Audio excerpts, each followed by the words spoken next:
तो जैसा कि हम लोगों ने लास्ट एपिसोड में देखा था, यांग बाहर आते हुए कहता है ये तो प्रिमेबल एथानेसिया सुत्रा है। वो कहती है हाँ बिल्कुल, क्योंकि तुम प्रिमेबल लॉर्ड ऑफ हेवन हो। कई साल पहले उन ओल्ड मैन ने मेरे डिवाइन सेंस को 3 भागों में बांट दिया और उन तीनों भागों को अलग अलग जगहों पर सील कर दिया। उनमें से तुमको 2 मेरे डिवाइन सेंस को ढूंढना है। यांग कहता है ठीक है, मुझे बताओ आखिर वो दोनों डिवाइन सेंस कहाँ पर सील हैं। ये सुनकर वो हंसते हुए कहती है इसके बारे में तो मुझको भी नहीं पता। यांग मन में कहता है जब तुझको भी इसके बारे में नहीं पता है तो आखिर मैं उनको कहाँ पर ढूंढूंगा। वो कहती है लेकिन तुम्हें चिंता करने की कोई भी जरूरत नहीं है, प्रिमेबल एथानेसिया सूत्र तुम्हारी मदद करेगा मेरे दोनों डिवाइन सेंस को ढूंढने में। लेकिन उससे पहले मैं इस जगह पर हजारों सालों से बंद हूँ, इसलिए क्यों ना तुम मुझे थोड़ा बहुत मजा देने में मेरी मदद करो। जीफू के अंदर से जी चिल्लाते हुए कहती है कमीनी औरत, आखिर तू कितनी बेशरम है। यांग ऐसा बिल्कुल भी नहीं करेगा। ये यांग से कहती है तो बताओ मैं कैसी लगती हूँ, कहीं तुम्हें ऐसा तो नहीं लगता कि मैं बहुत बूढ़ी हूँ। यांग कहता है अरे नहीं, मैंने ऐसा कब कहा। ये सुनकर वो खुश होते हुए यांग को अपने बड़े बड़े अरमानों से लगाते हुए कहती है क्या सच में? अगर ऐसा है तो चलो अपने काम को स्टार्ट करते हैं। और फिर इन दोनों के बीच में सिस्टम होने लगता है। अब हमारा सीन शिफ्ट होकर फॉरबिडन बॉल के दूसरी साइड का सीन दिखाया जाता है, जहाँ पर सभी एल्डर आ चुके होते हैं। एक डिसाइपल सामने आकर इन सभी एल्डरों को ग्रीट करता है। जो मिन कहता है बताओ आखिर यहाँ पर क्या हो रहा है। ये कहता है मास्टर, जब हम फॉर्मलेस वॉल में प्रैक्टिस कर रहे थे तब अचानक किसी एनर्जी ने हमें बाहर निकाल दिया। हमें नहीं पता कि वो किस तरह की एनर्जी थी। इस लड़के का नाम क्वीन हाउ है और ये तियानलिंग माउंटेन का चीफ डिसाइपल है। अब फॉर्मलेस वॉल में अजीब तरह की हलचल होने लगती है, जिसे देखकर ये सभी लोग उसी तरफ देखने लगते हैं। अब कुछ देर के बाद उस फॉर्मलेस वॉल में से किसी का हाथ निकलता है। वो हाथ किसी और का नहीं यांग का ही होता है, जो कि पूरा बाहर आ गया होता है। यांग को बिना कपड़ों के बाहर आता हुआ देखकर सारी की सारी लड़कियां शर्मा जाती हैं। झाओमिन कहता है क्वीन हाउ, इसे लेकर जाओ, मुझे लगता है कि फॉर्मलेस वॉल को तोड़ने के पीछे इसी का हाथ है। जोमिंग की बात को मानकर क्वीन हाउ अपने साथियों के साथ यांग को पकड़ने के लिए आ जाता है, लेकिन तभी बीच में एक एल्डर आके इन्हें रोक देती है और कहने लगती है वो लड़का टेस्ट को पास करके फैक्शन सेक्ट का आउटर डिसाइपल बना है और रूल्स के अकॉर्डिंग उसे फॉर्मलेस वॉल में एंटर करने दिया गया था, इसलिए उसकी कोई भी गलती नहीं है। पतला एल्डर कहता है बिल्कुल सही, ये टेस्ट को पास करके ही आउटर डिसाइपल बना है, इसीलिए इसकी कोई भी गलती नहीं है। जोंगमिंग कहता है ऐसा भी तो हो सकता है कि इसको डीमंस के द्वारा हमारे फैक्शन सेक्ट की फॉर्मलेस वॉल को डिस्ट्रॉय करने के लिए भेजा गया हो। तुम ही सोचो, बिना किसी क्रैक के हजारों सालों से फॉर्मलेस वॉल यहाँ पर मौजूद है, लेकिन जैसे ही ये लड़का हमारे सेक्ट का आउटर डिसाइपल बना वैसे ही हमारी फॉर्मलेस वॉल टूट गई। क्या तुम लोगों को इसमें कुछ गलत नहीं लगता? मास्टर जुआनजू आगे आते हुए कहता है मुझे लगता है कि हमें इस लड़के को बाद में देखना चाहिए। सबसे पहले हमें ये सोचना चाहिए कि क्या हम इस फॉर्मलेस वॉल को दोबारा ठीक कर सकते हैं या नहीं। जोंग मिंग कहता है ठीक है और क्वीन हाउ से कहता है क्वीन हाउ, अपने जूनियर फेलो डिसाइपल के साथ इस नए डिसाइपल पर नजर रखना, ये यहाँ से बिल्कुल भी भागने ना पाए। क्वीन हाउ कहता है ठीक है मास्टर। यांग मन में कहता है अच्छा तो ये लोग मेरे पर नजर रखेंगे। जुआनजू सभी से कहता है माउंटेन मास्टर को छोड़कर सभी लोग यहाँ से चले जाओ। सभी डिसाइपल कहते हैं ठीक है और फिर सभी लोग यहाँ से चले जाते हैं। पतला वाला एल्डर यांग और शिया मिंग्याओ से कहता है तुम दोनों मेरे साथ चलो, चलो मैं तुम्हें तुम्हारे रहने की जगह बता देता हूँ। अब हमारा सीन शिफ्ट होकर फॉर्मलेस वॉल के अंदर उसी पैलेस को दिखाया जाता है, जहाँ पर वो लड़की कहती है यांग, ऐसा लगता है कि ये फॉर्मलेस वॉल की दरार आगे चल के तुम्हें बहुत ही परेशान करने वाली है। ओल्ड मैन ऑफ हेवन, ऐसा लगता है कि ये लड़का तुम्हारे लिए बहुत बड़ी मुसीबत खड़ी करेगा। इस लड़की ने जो कहा वो मुझे बिल्कुल भी समझ में नहीं आया, लेकिन हाँ आगे चलकर पता चलेगा तो मैं आप लोगों को बता दूंगा। अब हमारा सीन शिफ्ट होकर एक घर के अंदर यांग को दिखाया जाता है, जिसको पतला वाला एल्डर यहाँ पर छोड़ गया होता है। अब यांग प्रिमेबल एथानेसिया सूत्र को निकालते हुए कहने लगता है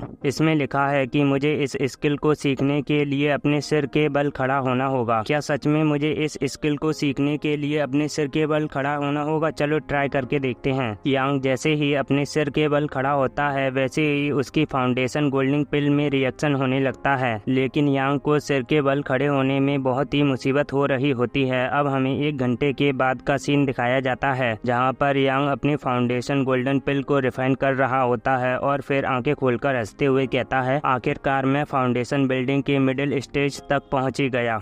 लेकिन इस मेथड की वजह से मैं बहुत ही थक चुका हूँ। लेकिन अच्छी बात यह है कि मेरी पहले से ज़्यादा प्राइमोर्डियल QI को एब्जॉर्ब करने की स्पीड बढ़ गई है। अब अपनी जगह से खड़े होते हुए कहने लगता है, मैं एक ही जगह पर गलिन देर से बैठा हूँ, अब मुझे थोड़ी देर के लिए बाहर घूम आना चाहिए। और यांग फिर बाहर घूमने लगता है, लेकिन तभी क्विन हाओ अपने 2 साथियों के साथ यांग के सामने आ जाता है और हंसते हुए कहता है, अच्छा तो तू नया आउटर डिसाइपल है। लेकिन यांग इसकी बातों का बिल्कुल भी जवाब नहीं देता और आगे की तरफ जाने लगता है। लेकिन तभी क्विन हाओ के दोनों साथी आकर यांग के रास्ते को रोक देते हैं। यांग हंसते हुए कहता है, क्या तुम लोग मरना चाहते हो जो कि तुम मेरे रास्ते को रोक रहे हो? क्विन हाओ हंसते हुए कहता है, तुझको क्या लगता है कि तू हमें मार सकता है? और तियानलिंग माउंटेन के एल्डर ने हमें ऑर्डर दिया है कि तो ये कहीं ना जाने दे, इसी वजह से बेटा तू तो यहाँ से कहीं नहीं जाने वाला। लेकिन यांग क्विन हाओ की बिल्कुल भी नहीं सुनता और उन दोनों डिसाइपलों पर अटैक कर देता है, जिसकी वजह से वो दोनों दूर जाकर गिरते हैं। अब वो दोनों दोबारा अटैक करने के लिए आते हैं, लेकिन अब की बार यांग अपने ऑरा से ही उन दोनों को दूर फेंक देता है। क्विन हाओ यांग के ऑरा को देखते हुए कहता है, ये तो अभी फाउंडेशन बिल्डिंग के मिडिल स्टेज पर है, तो आखिर इसने उन दोनों को इतना दूर कैसे फेंक दिया? अब उन दोनों डिसाइपलों को दिखाया जाता है, जिनको बहुत ही गुस्सा आ जाता है और फिर दोनों अपनी स्वॉर्ड को निकालकर यांग पर अटैक कर देते हैं। यांग हंसते हुए कहता है, तुमको लगता है कि मेरा लेवल कम है इसलिए तुम लोग मुझे बड़ी ही आसानी से हरा सकते हो, लेकिन यहीं पर तुम्हारी बहुत बड़ी गलती है। और फिर अपनी स्वॉर्ड को निकालकर ड्रैगन से अटैक कर देता है। वो ड्रैगन जाकर पहले तो उन दोनों की स्वॉर्ड को डिस्ट्रॉय कर देता है और फिर उन दोनों को पकड़ लेता है। उस ड्रैगन ने इन दोनों को इतनी स्ट्रॉन्ग पकड़ा होता है जिसकी वजह से ये दोनों अपने आप को बिल्कुल भी नहीं छुड़वा पा रहे होते। यांग कहता है, आगे से ऐसी गलती बिल्कुल ना हो, अगर ऐसी गलती हुई तो मैं तुमको दोबारा जिंदा नहीं छोड़ूंगा। और फिर उन दोनों डिसाइपलों की हड्डियों को तोड़कर क्विन हाओ की तरफ फेंक देता है। क्विन हाओ गुस्सा करते हुए कहता है, कमीने आखिर तेरी हिम्मत कैसे हुई मेरे जूनियर डिसाइपल को घायल करने की? मैं तुझको बिल्कुल भी जिंदा नहीं छोड़ूंगा। और फिर अपनी स्वॉर्ड को निकालकर यांग पर अटैक कर देता है, जो कि बहुत ही बड़ा और बहुत ही पावरफुल होता है। इस अटैक को देखकर यांग की भी फटके 64 हो जाती है और मन में कहने लगता है, अरे बाप रे, आखिर ये कितनी स्ट्रॉन्ग एनर्जी है भगवान, अब तो मैं तेरे पास आने वाला हूँ, क्योंकि अब तो मैं बिल्कुल भी नहीं बचने वाला इस अटैक से। और फिर वहाँ पर बहुत बड़ा धमाका होता है, लेकिन हमें पता चलता है कि सुमो ने आकर यांग को बचा लिया होता है। और फिर क्विन हाओ की तरफ घूरकर देखते हुए कहती है, क्या तुम्हें पता नहीं है कि फैक्शन सेक्ट के डिसाइपल एक दूसरे से नहीं लड़ सकते, तो आखिर तुमने इस पर अटैक क्यों किया? क्विन हाओ कहता है, इसने तियानलिंग माउंटेन के 2 डिसाइपलों को घायल किया है, इसी वजह से मैं तो बस इसको सबक सिखा रहा था, इसके अलावा मेरा और कोई इरादा नहीं था। यांग चिल्लाकर कहता है, कुत्ते के बच्चे, क्या मैं तुझे पागल दिखाई देता हूँ? ये सब तूने पहले स्टार्ट किया था और तू अब मुझ पर नाम लगा रहा है। यांग की बात को सुनकर सुमो क्विन हाओ पर अटैक कर देती है, लेकिन वो अटैक क्विन हाओ को ना लगकर उसके पीछे वाले पेड़ को लगता है, जिसकी वजह से वो पेड़ 2 हिस्सों में बट जाता है और कहती है, मुझे फर्क नहीं पड़ता कि तुम्हारा क्या चल रहा है, लेकिन मेरे होते हुए तुम आपस में बिल्कुल भी लड़ नहीं सकते, और अगर तुम लोगों ने दोबारा लड़ने की कोशिश की तो मेरे से बुरा कोई नहीं होगा। क्विन हाओ कहता है, ठीक है मास्टर, मैं समझ गया, आगे से ऐसी गलती बिल्कुल भी नहीं होगी। और यांग से कहता है, यांग के बच्चे, तुझको तो मैं बाद में देख लूंगा। और फिर अपने दोनों जूनियर डिसाइपलों के साथ यहाँ से चला जाता है। अब सुमो यांग से कहती है, तुम्हें फैक्शन सेक्ट में आए हुए ज्यादा समय भी नहीं हुआ और तुम मुसीबत खड़ी करने लगे। यांग कहता है, क्या बकवास कर रही हो, ये पहली तुम थी जिसने मेरे साथ गड़बड़ खड़ी की थी, क्या तुम उस बारे में भूल गई हो जो कि लेक के नीचे हुआ था?